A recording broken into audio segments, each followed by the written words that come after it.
Hi, my name is Callum Quinn. I am doing Assessment 3 on John James. This is John's lifestyle program, which I have been given to structure his exercise program, that's mostly around the morning sessions.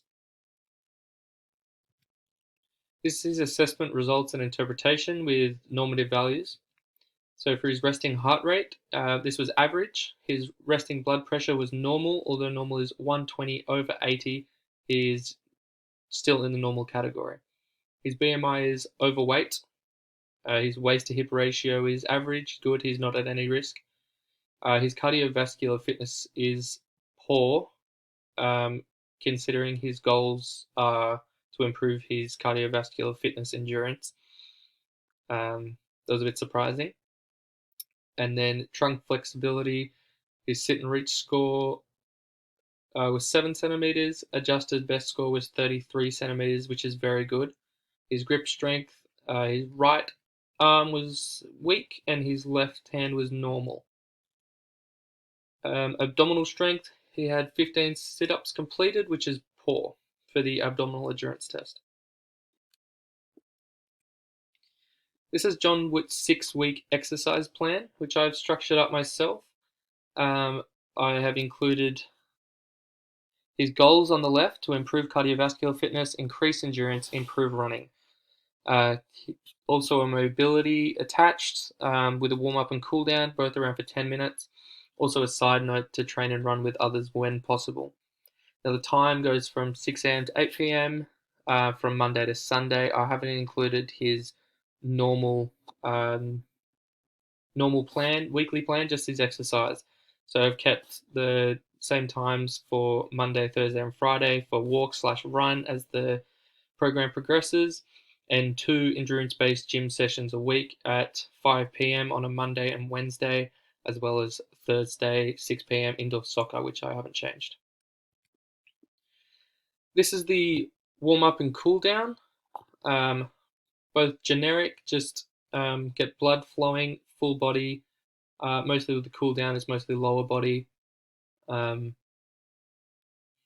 Yes, it's a good to prevent injury and get the blood pumping before an exercise, before and after exercise. The summary of the client details and goals, short and long term, was to increase exercise. He's done little exercise in the past few years, wants to get back on track. He's motivated to want to exercise, but wants to be consistent. He enjoys the social aspect of exercise and going to gym with friends, and to see himself improve quickly, which I have put into the program. This is through numbers and figures, which in week 6 I have mostly made just to see John improve with his numbers and figures. I want a coach role and is a trainer for exercise for structure and guidelines to adapt to progression. Improving cardiovascular fitness, wants to run and increase endurance, and is confident with running in the past. He struggles to schedule things with his lifestyle, but he's happy to work with others in a group setting. He has access to a workplace gym and plays indoor soccer on a Thursday evening.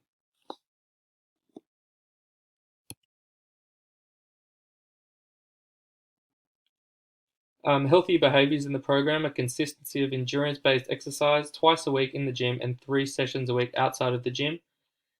These are also optional to do with a partner or group. Further healthy behaviors could include John following through with a healthy diet to meet the needs of his energy expenditure, as well as joining a running club, gym, or circuit-based group like F45 or CrossFit, and further mobility work to increase mobility and flexibility. So mobility pre and post sessions for roughly 10 minutes, which I talked about on the Monday, Wednesday sessions, also before the walk/run. The program I've given to John is basic beginner exercises for endurance with variety and a goal to increase endurance for convenience and lack of confusion. As each week progresses, there is progressive overload shown in changes of exercise, sets, reps, intensity, tempo, and rest. The morning walks also develop into running to meet his goals of building endurance and improving running. Throughout the program, I have used evidence-based articles to support and link the exercises in the program for an endurance-based goal. These references are all cited in the uploaded document and underneath each PowerPoint slide. Each week has 2 endurance resistance-based sessions with a lower body focus and an upper body focus. The lower body focus day is on a Monday, as it gives John more time to recover for his other running sessions planned for the week. I've highlighted important aspects of the program each week in different colors to differentiate the program and to make it easier to read. In week 1, I have chosen to superset basic exercises with an endurance-based rep range.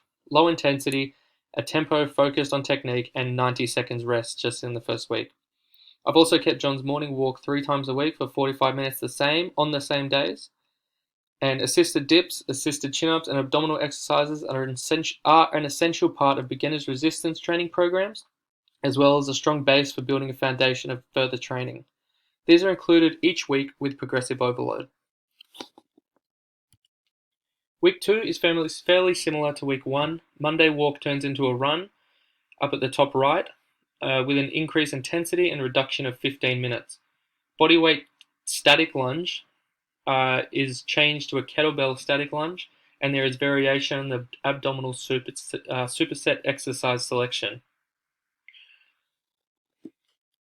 Week 3 rest period goes from 90 seconds after each superset to 60 seconds to focus on endurance. The tempo of exercises have changed for variety and a different focus of isometric time under tension. Reps have decreased when the intensity increases to adjust to the load. Running has increased to twice a week. The first session is 55%, second 60%, and walk on Friday at 40%. Intensity all for 45. The time is all for 45 minutes. The treadmill has been replaced with a stationary cycle with less repetition of running, as well as overtraining to reduce overtraining, but also to focus on endurance and aerobic training. In week 4, this progresses from the kettlebell front squat to a barbell front squat and walking lunge to bodyweight Bulgarian squat. I've chosen front squat over back squat as most beginners are unfamiliar with correct technique, and the front squat should be learned before a back squat.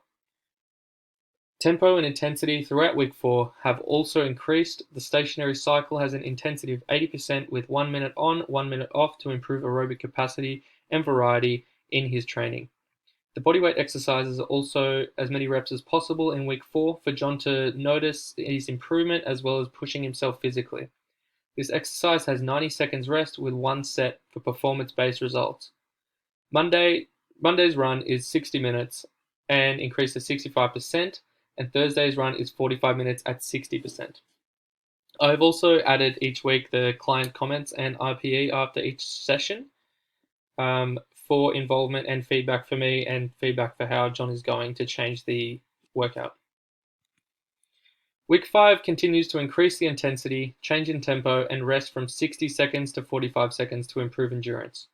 Bulgarian squat is now a kettlebell Bulgarian squat, and hamstring curl has been replaced by dumbbell Romanian deadlift for a more functional hamstring exercise. The abdominal exercise selection has increased in intensity through exercise selection. I have added the 5 kilo plate to both exercises there. Stationary cycle has increased in intensity from week 4. It is now 60 seconds on, 45 seconds off for 20 minutes at an intensity of 75%. And push-up has changed to banded push-up for a greater intensity. The Monday and Thursday run have also increased in intensity. Most exercises in week 6 have decreased in intensity, especially the morning runs and the stationary cycle on Wednesday to rest for a high rep range of sit-ups, and an additional Friday session for a sub-max test on the treadmill. The decrease in intensity throughout the week will leave John feeling neurally fresh and not fatigued for an optimal testing session. Now, between my 2 subjects, I had John and Justine. I chose to record John's program as it was more relatable to me compared to Justine. John's program may be more suited to what I personally would give as a general beginner program for endurance-based training. The program would be more beneficial for John if I could further understand his preferred training exercises and further my knowledge in training for endurance-based running and resistance training. The program could also be improved by going into more depth with John's running rather than increasing and decreasing intensity and time.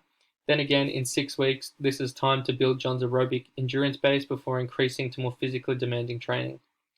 I could also give more variety in John's program by programming group classes, as John is comfortable with doing them and he enjoys going to the gym with friends. I could meet with John once a week to discuss the program or further have one-on-one sessions with John. In reflection of John's expected performance, overall I believe John will improve with his running and cardiovascular fitness from his program. Although I may have overestimated progressive overload for a 6-week program, I was trying to exaggerate this to make it more noticeable for an assessment point of view. The program has progressive overload throughout, as well as testing in the 6th week to show John how much he has improved. As he stated, he likes to see numbers and figures improve as a result of his training. Thanks.